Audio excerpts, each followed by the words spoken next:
When the general mocked the janitor and said, "Fly this helicopter and I'll marry you," the whole base erupted in laughter. What none of them knew was, she'd once flown into enemy fire to save lives. That day, the janitor was about to remind the U.S. Army who she really was. If you believe heroes can be found in the most unexpected places, take a second to like this video and subscribe, because every week, we uncover stories the world almost forgot.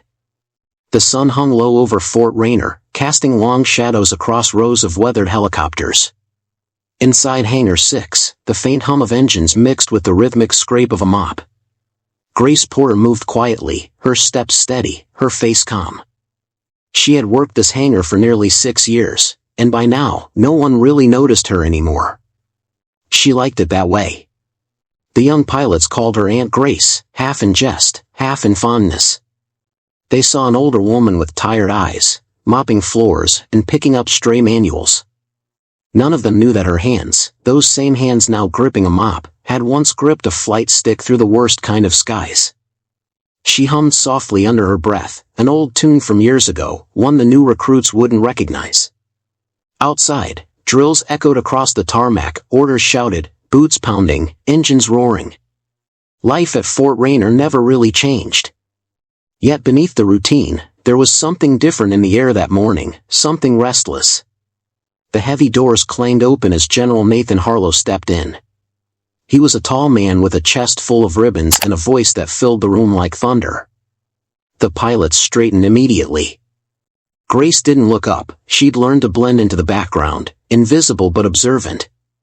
Harlow's boots clicked across the concrete floor as he barked orders. "We've got a new bird in the hangar," he announced, gesturing toward a sleek helicopter gleaming beneath the lights. "State of the art. She's smarter than half of you and twice as dangerous." The younger officers chuckled. He turned sharply, his eyes sweeping across the room, and caught sight of Grace standing by the wall with her mop bucket. "You there," he said suddenly, his voice carrying a hint of mock amusement. "Think you could fly this thing?" Laughter rippled through the hangar. Grace froze, her hand tightening slightly on the mop handle. The general grinned. "Tell you what," he continued, "fly this helicopter and I'll marry you." The pilots laughed harder this time, slapping one another's shoulders. Grace smiled faintly, the kind of smile that had more than it revealed. She said nothing. Instead, she dipped the mop into the bucket and continued cleaning as though the comment had never been made.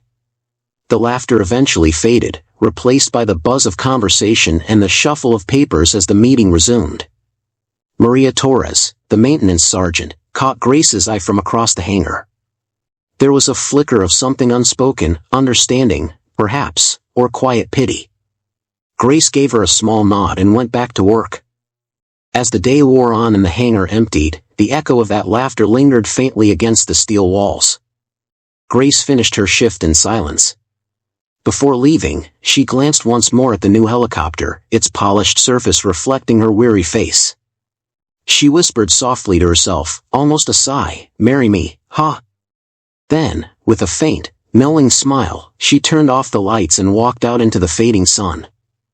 After the hangar fell quiet, Maria Torres lingered near the maintenance bay, rearranging inventory while she watched Grace work beneath an old Black Hawk. Moonlight slanted through the open doors and the aircraft gleamed in thin lines. Grace crouched by the tail rotor, cap off, hair tied back, fingers moving with practiced calm. She tightened a bolt, checked a cable, and listened to a panel with the attention of someone who had known these machines for years. Maria had seen Grace sweep floors, but not like this. The sergeant had logged decades around aircraft and knew the difference between fiddling and real skill. Grace's hands were steady, she read a faint vibration and corrected it with a quick, confident twist.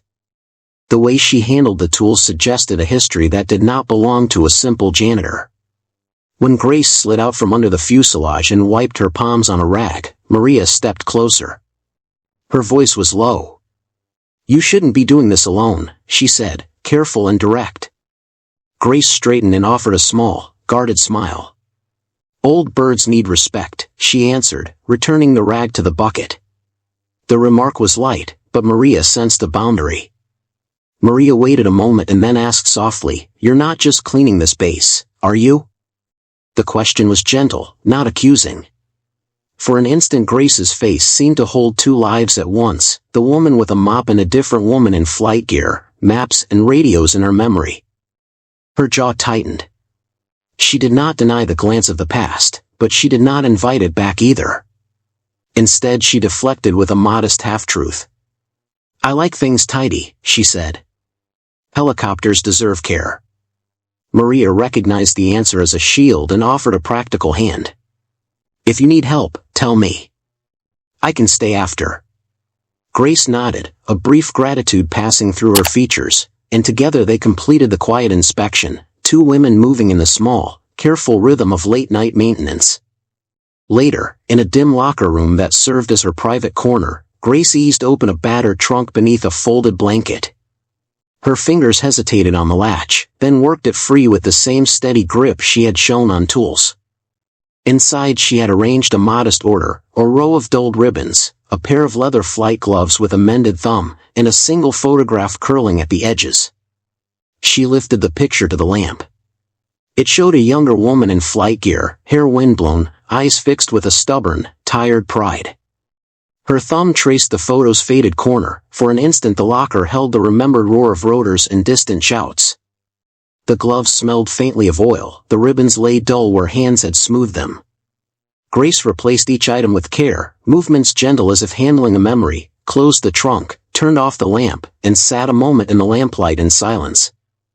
The next afternoon, the air buzzed with excitement as crews gathered along the flight line for a demonstration of Fort Rayner's newest helicopter. The sky was clear, the kind of sharp blue that made the metallic birds shine. General Harlow stood before the group, arms crossed, a faint grin tugging at his weathered face. He thrived on these moments: authority, attention, applause. A dozen young pilots waited in formation, eager to see the machine in motion. Grace Porter stood near the hangar doors with her mop bucket, watching quietly as the crew prepared the aircraft. The helicopter's rotors began to spin, slicing the air with a confident hum. Lieutenant Ryan Cole, one of the base's most promising pilots, had been chosen to demonstrate the autopilot system under live conditions. He adjusted his headset, eyes focused, but a nervous energy rippled through him. This new model was complex, too much automation, too little instinct. From where Grace stood, she could already sense something was off in the rhythm of its startup. "All right, Cole," Harlow barked. "Show us what she's got." The helicopter lifted, steady at first. The crowd clapped, cameras recorded, the moment seemed perfect, until a sharp alarm cut through the air. The aircraft wobbled mid-climb, jerking to the side. Cole's voice cracked over the radio. "Sir, I'm losing stabilization control." Technicians scrambled for monitors, shouting over one another. "System malfunction, flight AI not responding," another yelled. The helicopter hovered dangerously close to a stall. Cole fought the controls, sweat beading on his forehead. The base mechanic waved frantically. "We need an instructor. Now." But the only certified instructor on base was grounded with an injury. Harlow cursed under his breath, frustration twisting his jaw. "Someone get that bird stable before it crashes," he shouted. His eyes scanned the field for help, then, perhaps out of habit or arrogance, he gestured toward the woman with the mop standing in the shade. "Unless our janitor wants to give it a try." Laughter erupted from the crowd, desperate, nervous laughter. It broke the tension for a heartbeat. Grace looked up slowly, her expression unreadable. The sunlight caught the lines around her eyes, the kind that came from years of wind and sky. She didn't smile. She didn't hesitate. She simply nodded once and began walking toward the helicopter. The laughter stumbled, then died altogether. Even Harlow blinked, confused. "Wait, what?" he started, but she was already climbing the steps to the cockpit, moving with calm precision. The ground crew parted instinctively, uncertain whether to stop her.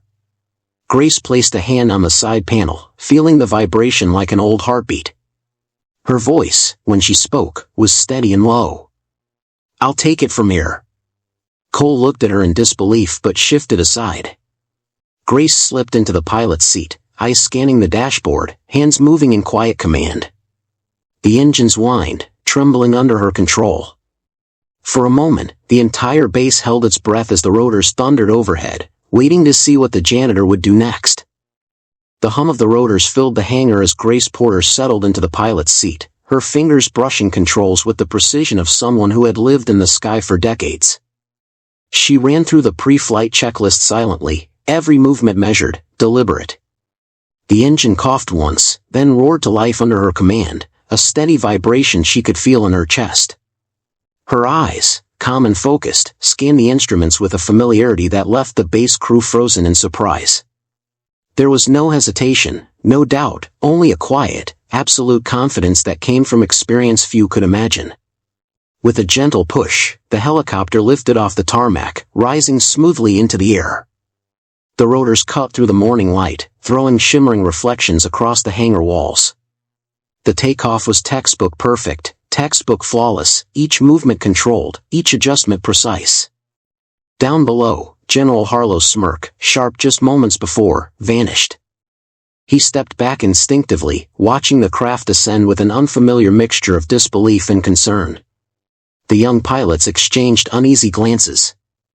This was not the clumsy, uncertain flight they had expected. Grace guided the helicopter toward the pre-programmed storm simulation area, her hands steady, her feet light on the pedals. Dark clouds rolled across the sky, and rain began to fall in sheets, bouncing off the rotor blades. The instruments flickered under simulated turbulence, but she ignored them, relying instead on instincts honed by years in real combat zones. She banked sharply, pulled the craft through a series of complex maneuvers, and executed a precision hover over a narrow clearing.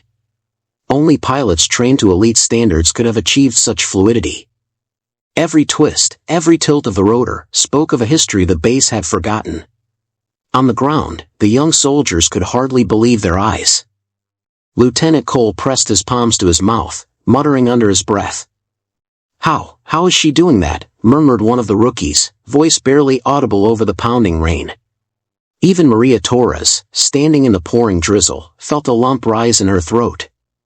She knew every move, every subtle correction Grace made, and it left her breathless with quiet pride. Minutes passed, though they felt like hours.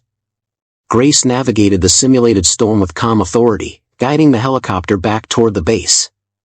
The rain eased, the clouds parted slightly, and the aircraft descended in a perfect glide. She touched down with the rotors slowing in a controlled sweep, a textbook landing that would have earned accolades in any squadron. The silence that followed was immediate, almost reverent. No one spoke. The wind whistled through the hangar doors, mixing with the fading echo of the rotors. Then, slowly, applause began. First one clapped, then another, until the base erupted in cheers. Young soldiers shouted and whistled, unaware of the significance of what had just occurred. History, unspoken and almost erased, had just repeated itself above Fort Rainier.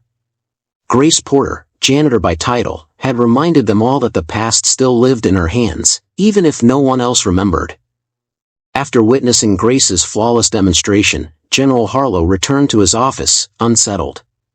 The day's events replayed in his mind, the laughter, the smirk, the impossible precision she had shown in the cockpit. He leaned back in his chair, steepling his fingers, and muttered under his breath, "Who is she really?"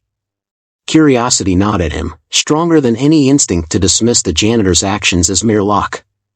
By evening, he had made a decision. Pull her records, he instructed his aide, voice clipped but tense. All of them. Everything from her time in the army. The aide hesitated, glancing at the pile of administrative files stacked on the desk. Harlow waved a hand. "Do it. Now." Within minutes, the query returned with a single folder marked confidential. The cover bore the insignia of Fort Rainier and a notation few ever saw, Operation Stormveil. Harlow opened it slowly, his eyes scanning the typed lines and faded handwritten notes. The name at the top leapt off the page, Captain Grace Porter. He felt a tightening in his chest as he read the initial report, responsible for failed extraction, multiple personnel endangered, mission terminated. For a moment, he thought he understood her past, assuming the file confirmed the rumors of failure and incompetence. He frowned. Something felt incomplete. Turning the pages, he noticed additional annotations and margins, clearly added later by other officers. His eyes paused over a line written in sharp, precise handwriting: mission failure due to false intel provided by Colonel Dean Bishop. Harlow's breath caught. Colonel Bishop? The man he had long considered loyal, trustworthy, even brilliant in planning? The revelation shocked him to the core. Grace had been blamed for a failure that was not hers. Every memory of the janitor in the hangar, the calm hands, the instinctive corrections, the controlled precision, now resonated differently. She was not merely skilled, she had been betrayed. The pieces fell into place: the hesitation in her career, the sudden disappearance from active duty, the quiet humility she displayed daily. Harlow felt a mixture of shame and awe. How had he overlooked this truth? He read further, noting commendations that had been stripped from her record, medals listed but unawarded, praise erased by bureaucratic decision. Each entry deepened the sense of injustice. Grace Porter, the woman everyone dismissed with a mop bucket and a nod, had carried more responsibility than any of the current officers on base, yet she had suffered in silence. Harlow sat back, running a hand across his face. The laughter in the hangar earlier that day now seemed almost cruel in retrospect. He realized that his own assumptions, and perhaps the assumptions of the entire base, had been wrong. For years, he had trusted Bishop's version of events and condemned the wrong person. Now, confronted with the truth, Harlow felt the weight of accountability pressing down on him. For the first time in decades, the general recognized the quiet strength of someone who had been invisible yet extraordinary. Grace Porter was not just a janitor. She was a hero, wronged, yet unbowed. And Harlow knew, with a growing certainty, that he would have to confront the reality he had ignored, and do it carefully, for the woman who had just reminded him what courage truly looked like. The morning was crisp at Fort Rainier when the rumble of a convoy announced the arrival of Colonel Dean Bishop. Officers lined the tarmac, crisp uniforms catching the sunlight, eyes fixed on the approaching vehicle. Grace Porter, broom in hand, paused mid-sweep as she glanced toward the perimeter. She didn't need to see him to feel the weight of his presence. His reputation had followed her quietly through the years, a shadow she had learned to navigate without acknowledgement. Bishop stepped out of the convoy, tall and impeccably composed, his gaze sweeping the hangar with the practiced confidence of a man used to being obeyed. His eyes locked on Grace immediately. Recognition sparked instantly in his expression, a mixture of amusement and lingering contempt. "Still sweeping floors, Captain," he drawled, his voice carrying easily across the hangar. The words were meant to wound, to remind her and everyone watching of the fall from her former rank. Grace straightened, her grip on the broom firm, but her eyes remained calm and unreadable.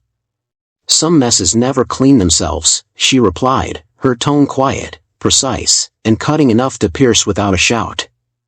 A hush fell over the nearby soldiers. Even those unfamiliar with her past sensed a tension that radiated like electricity across the concrete floor. Bishop's lips tightened, a flicker of irritation crossing his otherwise composed features. General Harlow, standing nearby, observed the exchange with a mixture of unease and curiosity. He had read the files, he knew Bishop's history, and yet seeing the two confront one another in person carried a different weight. The air was thick with unspoken truths, decades of buried tensions surfacing in a single glance. Bishop's smirk faltered slightly, replaced by a controlled calculation that hinted at the schemes he always kept close to his chest.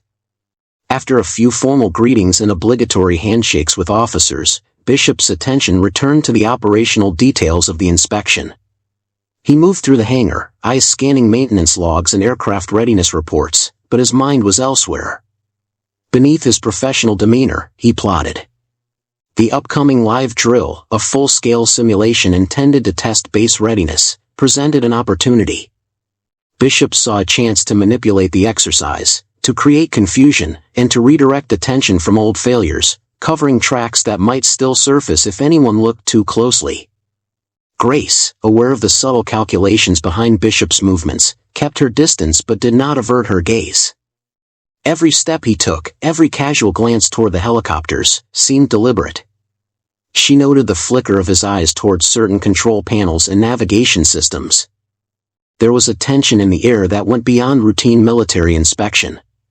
It was a silent chess game, each waiting for the other to make the first mistake. The drill, scheduled for the following week, would be critical.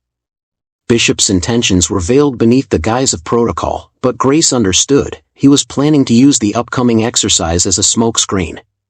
For now, she returned to her tasks, broom in hand, calm on the surface but alert to every movement. The collision of past grievances and present duties had begun, and Fort Rainier would soon feel the undercurrents of a confrontation that no one could ignore. The morning of the drill arrived with heavy clouds gathering over Fort Rainier, the kind that promised a storm even before the first rotors spun. The base buzzed with controlled chaos as crews prepped helicopters, checked radios, and coordinated rescue teams. Soldiers ran through checklists with practiced precision, while observers from higher command lined the perimeter, clipboards in hand. General Harlow watched from the control tower, his brow furrowed. He had reservations about the drill, unease rooted in both respect and suspicion. Grace Porter stood quietly near Hangar 6, checking the last of her gear, her hands steady, her gaze scanning the skies and aircraft. The first helicopters lifted, cutting through the clouds, engines humming steadily. Lieutenant Cole followed the predetermined flight path, executing maneuvers as rehearsed. The simulation was designed to mimic a full-scale rescue in treacherous conditions, downed personnel scattered across uneven terrain, limited visibility, and the added pressure of timing. Each helicopter had its specific assignment, their paths crossing in careful choreography. But beneath the structured layers, unseen hands were at work. Colonel Bishop had lingered near one of the control consoles, ostensibly supervising navigation systems. Harlow, still unsure of the tension simmering under the surface, allowed the drill to proceed without interference. Bishop's fingers hovered over the main interface, subtle adjustments made with practiced care. Coordinates shifted slightly, autopilot parameters skewed just enough to destabilize any pilot relying too heavily on instruments. The changes were minor but calculated, a trap disguised within routine procedure. His plan was clear: if Grace took the lead, she would appear to fail, her credibility shattered, her moment of heroism erased before it could even begin. Grace climbed into her assigned helicopter, the engines thrumming beneath her. She ran through pre-flight checks by memory, hands gliding over switches and dials like an extension of herself. As the aircraft lifted, she immediately sensed a subtle discrepancy, a twitch in the instrument readings, a hesitation in autopilot response that didn't align with the weight and weather conditions. Her mind went instinctively through the possibilities, eyes scanning the cockpit, fingers tracing levers and toggles with precision. The other pilots pressed on, unaware of the silent threat woven into their paths. Grace's instincts, honed by years of experience, flared to life. She ignored the faulty readings from the compromised system and relied on muscle memory, altitude feel, and visual cues. Her training, both formal and hard-earned in countless missions, guided her. The helicopter responded to her touch, fluid, precise, unshakable despite the deliberate sabotage. From the control tower, Harlow observed her flight. His unease grew, sensing that something was off, not in her skill, but in the system itself. He squinted, eyes narrowing at the instruments, a pang of worry gnawing at his instincts. Down below, the ground crews watched helicopters dart across the field, executing maneuvers that were too precise, too controlled to be random. Grace pressed on, her focus absolute. Every instinct was engaged, every response automatic, as the helicopter cut through gusts and cloud cover. She felt the underlying tension, the hidden threat, and began compensating for it, moving like a conductor orchestrating chaos into order. The sky over Fort Rainier darkened faster than anyone could have predicted. Thick clouds rolled across the horizon, heavy and brooding, and the first rumbles of thunder echoed through the valley. Winds tore across the tarmac, scattering loose debris and rattling the helicopter's canopies. What had started as a controlled simulation now felt dangerously real. Pilots struggled against the gusts, and alarms flashed across cockpits as Bishop's subtle tampering caused multiple aircraft to lose signal simultaneously. Confusion spread like wildfire. Grace Porter, seated in her helicopter, immediately sensed the anomaly. Instruments flickered and lagged, autopilot faltering under the sabotage in the storm. Her instincts surged forward, honed by years of experience she had long kept hidden. She switched to manual controls, hands moving with precision, eyes scanning the horizon and the cockpit in tandem. Her calm voice cut through the chaos over the radio. "Cole, stay with me. Torres, maintain altitude. Keep formation tight," she instructed, each word steady, authoritative. The young pilots responded, guided by the certainty in her tone, following her movements as if tethered by an invisible line. The storm intensified. Rain lashed against the canopy, visibility dropped to near nothing, and lightning flashed in blinding sheets. Rotors fought against sudden gusts, and the hum of engines was punctuated by intermittent alarms. Harlow's helicopter, slightly ahead and attempting to navigate the ridge, began to wobble violently. She could hear the panic in the communications, a voice cracking under pressure, control failing. "I can't hold it." Grace's eyes narrowed. She had trained in conditions far worse, faced turbulence and danger that would have frozen the most seasoned pilots. Yet even she recognized the sharp edge of real danger now. She angled her helicopter, guiding the others with gentle, precise corrections, manually compensating for instrument failure. Every adjustment, every tilt and turn, was calculated, allowing them to navigate through the gusts with minimal risk. Suddenly, Harlow's helicopter struck an unexpected wind pocket near the ridge. It skidded sharply, metal screeching against the rocky slope. The aircraft lurched violently, alarms blaring, smoke beginning to rise from the engine compartment. Cole's voice cut through the static, tense and shocked. Grace's stomach clenched. The situation had escalated from simulation to life-or-death peril in a heartbeat. She banked her helicopter closer, scanning the ridge and assessing the precarious position. The storm screamed around her, lightning illuminating jagged rock and swirling rain. The other helicopters maintained formation under her calm guidance, but all eyes were on the stricken aircraft ahead. Grace's jaw tightened. She ignored protocols and hesitated only a second before making the decision that would define everything. The simulation had become real. Harlow was trapped, and the storm showed no mercy. With her instincts sharp and every nerve alert, she prepared to fly directly into the heart of the tempest, toward the ridge where the helicopter had crashed. The storm tore through the ridge, wind and rain lashing at Fort Rainier with unrelenting force. Grace Porter's helicopter fought the gusts, rotors screaming, visibility near zero. Below her, Harlow's helicopter had crashed, tilted on its side against jagged rocks. Smoke spiraled into the storm clouds, mingling with rain, and the faint flicker of flames glinted from the engine compartment. Alarms blared intermittently, and the radio crackled with static. Her jaw tightened, eyes scanning the wreckage. Every instinct screamed danger, yet she remained utterly composed. "Hold formation," she commanded over the radio, her voice calm and precise. Cole and Torres adjusted immediately, keeping their helicopters steady while relying on her leadership. Grace angled her craft carefully, maneuvering through gusts that threatened to push her into the ridge.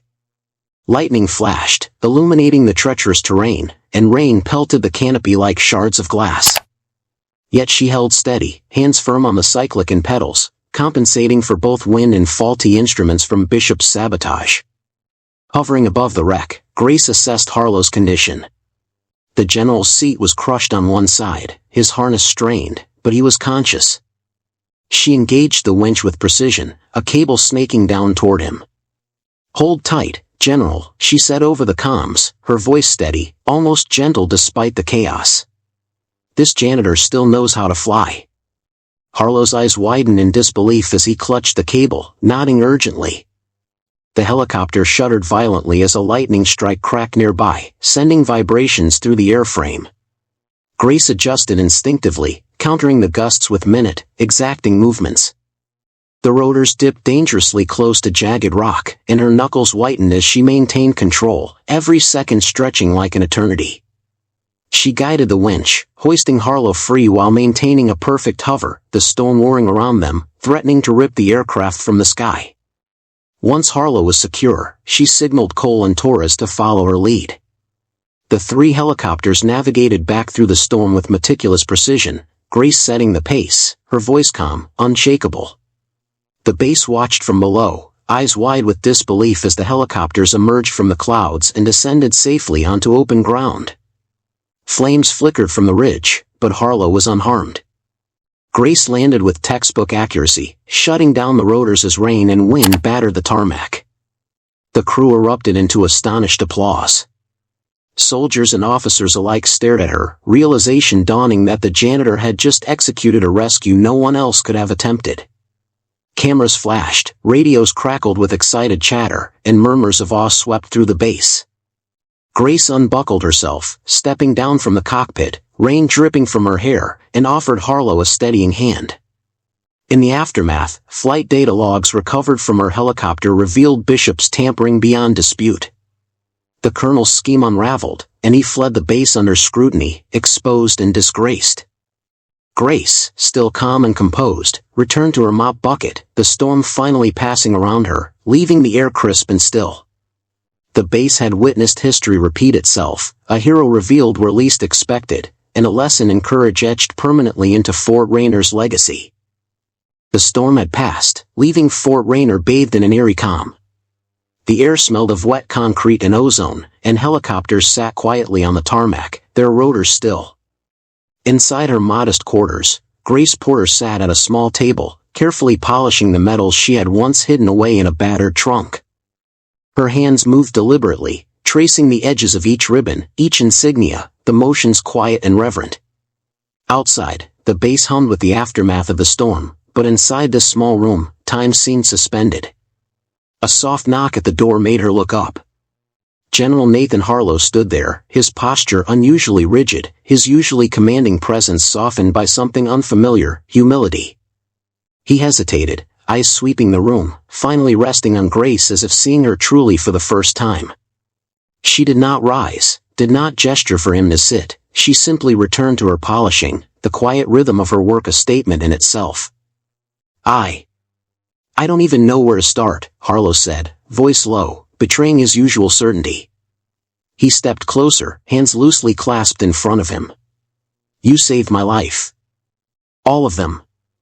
And you did it without anyone knowing until it was too late to ignore. Grace tilted her head slightly, her fingers pausing for a fraction of a second. She looked at him, calm and unassuming, the storm of past decades etched subtly in her gaze. You don't owe me anything, she said softly. Just, don't judge another soul by their uniform again. Her words were quiet, but they carried the weight of experience, wisdom, and unspoken history. Harlow swallowed, blinking back a mixture of awe and remorse. He glanced at the polished metals on the table, recognizing them now for what they were, symbols of courage, valor, and missions erased from records that had unjustly defined her as something lesser. The reality settled in. He had underestimated her for years, dismissed her for appearances, and witnessed firsthand that courage often hid in plain sight. He stepped forward and gave her a crisp salute, not the casual nod he had used before, but a full, formal gesture of respect. General Harlow, sir, he murmured, voice thick. The salute was reciprocated, though Grace's was more subtle, a small incline of the head, acknowledging his sincerity without fanfare. In that moment, words were unnecessary, the respect shared was complete, mutual, and enduring. Harlow lingered, his eyes studying her quietly, a sense of reverence in the pause. Finally, he nodded once, turned, and left the room, leaving Grace in the quiet of her quarters. She returned to the metals, her hands tracing the familiar edges, her face composed, a faint smile touching her lips. The storm outside had passed, but the weight of history, vindication, and heroism settled softly over the base. The camera lingers on Grace, a solitary figure among polished metals and dim lamplight. A narration echoes over the scene, steady, reflective. Some heroes don't wear stars. Some sweep the hangar floors, waiting for the day the world remembers who they are. And with that, the screen fades, leaving the quiet strength of one woman who had carried more than anyone ever realized. Grace Porter reminded us that true courage isn't always in medals or titles, it's in quiet strength, in doing what others can't or won't. If her story inspired you, tap like and subscribe to honor more heroes whose courage often goes unseen. Don't miss the next stories that proves bravery comes in the most unexpected places.